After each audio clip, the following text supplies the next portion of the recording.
Good morning, brothers and sisters, YouTube family and friends. Today I am going to do something that I've never done before. In my capacity as a minister of the gospel of Christ, I'm often called upon to do eulogies and funerals, but I've never done a eulogy for a dog, for a pet. At least not a dog with, I've done some eulogies for some two-legged dogs, but not one for a pet, for a real dog. But I picked up a book a few days ago on the recommendation of a new friend of mine, and it's called Heaven by Randy Alcon. It is a life-changing book, and I strongly recommend you getting your hands on a copy of this and just get right into it right away. But he challenges, our conventional thinking about heaven in a lot of different ways, and I was intrigued with his thinking about heaven and his question in chapter number 40 of his book. And so this is for my friend, my little brother Tyler, and then for Blue. I'm going to do the first eulogy that I ever did for Blue. I knew him personally as well. Beautiful dog. But the question in chapter 40 is, will animals, including our pets, live again? Randy writes, Christ proclaims from his throne on the new earth, quote, "Behold, I am making all things new." Revelations 21:5 ESV. It's not just people who will be renewed, but also the earth and, quote, all things in it. Do all things include animals? Randy writes, his answer is yes. Horses, cats, dogs, deer, dolphins, and squirrels, as well as the inanimate creation, will be beneficiaries of Christ's death and resurrection. Christ's emphasis isn't on making new things, but on making old things new. It's not about inventing the unfamiliar, but about restoring and enhancing the familiar. Jesus seems to be saying, I'll take all I made the first time, including people and nature and animals and the earth itself, and bring it back as new, fresh, and indestructible. Maybe Blue will be included in that. So Randy goes on to say, how closely are animals tied to our resurrection? Did Christ die for animals? Certainly not in the way he died for mankind. People are made in God's image. Animals aren't. People sinned, animals didn't. Because animals didn't sin, they don't need a redeemer in the same way. But in another sense, Christ died for animals indirectly because his death for humanity purchased redemption for what was brought down by humanity's sin, including animals. Romans 8 is explicit on this point. Quote, "The creation itself will be liberated from its bondage to decay and brought into the glorious freedom of the children of God. We know that the whole creation has been groaning as in the pains of childbirth. We ourselves groan inwardly as we wait eagerly for the redemption of our bodies." Romans chapter 8, verses 21 through 23. This is a clear statement that our resurrection, the redemption of our bodies, will bring deliverance not only to us, but also to the rest of creation, which has been groaning in its suffering. This seems to indicate that on the new earth, after mankind's resurrection, animals who once suffered on the old earth will join God's children in glorious freedom from death and decay. If God created a new race of humans on the new earth, rather than raising the people who had lived on the old earth, would it fulfill the promise in Romans 8 of redemption, deliverance, and resurrection? Randy says no. Why? To have meaning, the people who are redeemed and resurrected into the new world must be the same people who suffered in the old world. Otherwise, their longing for redemption would go unmet. As goes mankind, so go the animals. If we take to its logical conclusions the parallel Paul makes between humans and animals groaning, then at least some of those animals who suffered on the old earth must be made whole on the new earth. Wow. I'm just thinking about the possibilities here.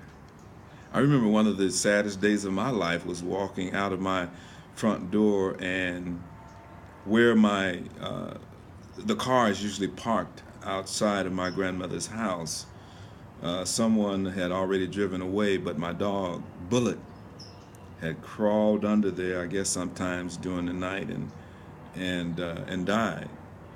And man, I couldn't even go to school that day. But now just thinking about the possibility that Randy raises here of maybe Bullet and let's see, Princess and a couple other dogs I've had. Maybe we'll all be ripping and running up and down the new hills and valleys of the new heavens and the new earth. Man. Okay, Randy, what else do you got to say here? It's not some abstract animal kind that cries out. The creatures that groan and cry out for their resurrection are specific suffering people and specific animals. They cry out for their deliverance, not another's. Randy goes on to say, I believe this suggests that God may remake certain animals that relived on the old earth. Bullet. Wow. Many passages indicate that God will bring judgment on men and animals, or man and beast, because of mankind's sin. Exodus 9:22 through 25, Jeremiah 7:20, 21 and verse 6, Ezekiel 14, verses 12 through 13 and 17. God's blessings on the righteous include blessings not only on their children, but also on the offspring of their animals. Deuteronomy 7:13 through 14. Deuteronomy 28, 1 through 4. This fits the words anticipating Christ's coming. Quote, and all flesh will see the salvation of God. Luke 3:6. The Greek word translated flesh is sarx, S-A-R-X.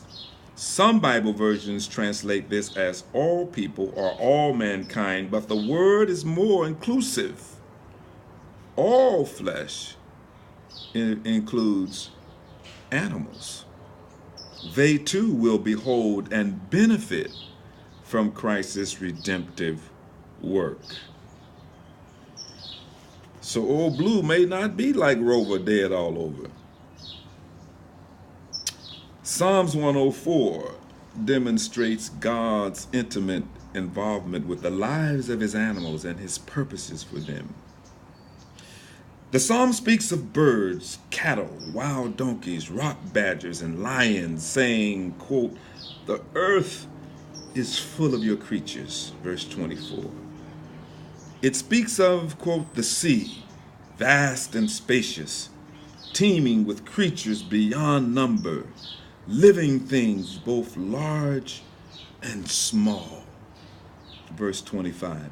It says, quote, these all look to you. And then the psalm writer adds, when you take away their breath, they die and return to earth, or return to the dust, verse 29. But then we're told something amazing.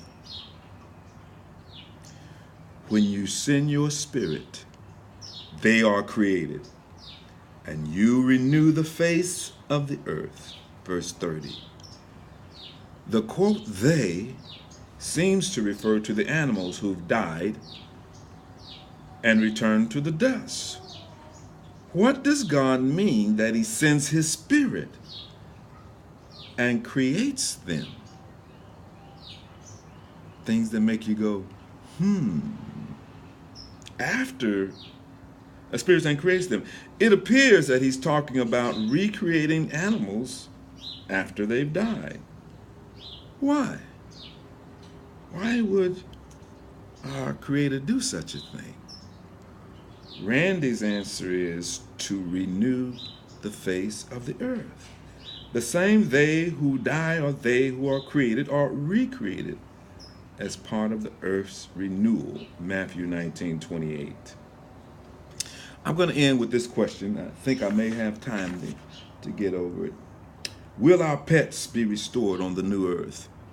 Humorist Will Rogers said, if there are no dogs in heaven, then when I die, I want to go where they went. This statement was, of course, based on sentiment, not theology. However, it reflects something biblical, a God-given affection for animals. I've often thanked God for my golden retriever, who, when I was a boy, crawled into my sleeping bag as I lay in my backyard gazing up at the stars. Although I didn't know God then, he touched my life through that dog. Nancy and I have experienced many hours of laughter and joy in animals. And so my brother Tyler, just be, in your sadness, just be thanking God also for the many ways that old Blue touch your life and may yet perhaps touch your life. Certainly people can go to unhealthy extremes with their animals. Still, though we understandably roll our eyes at pet psychologists or estates left to Siamese cats, we should ask ourselves why so many people find such companionship, solace, and joy in their pets. Is it because of sin? Randy writes, I believe it's because of how God has made animals and us. That's why the question of whether pets will be in heaven is not, as some assume, stupid. Animals aren't nearly as valuable as people, but God is their maker and has touched many people's lives through them. It would be simple for him to recreate a pet in heaven if he wants to. He's the giver of all good gifts, not the taker of them. If it would please us to have a pet restored to the new earth, that may be sufficient reason. Consider parents who've acquired a pet because of their child's request. God is better than we are at giving good gifts to his children. Matthew 7:9-11.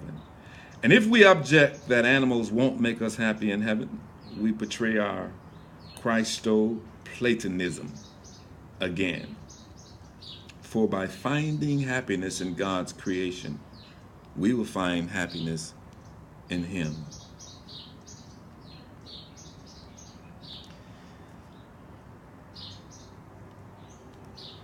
I've got just a few seconds left. In her excellent book about heaven, Joni Eareckson Tada says, if God brings our pets back to life, it wouldn't surprise me. It would be just like him. It would be totally in keeping with his generous character.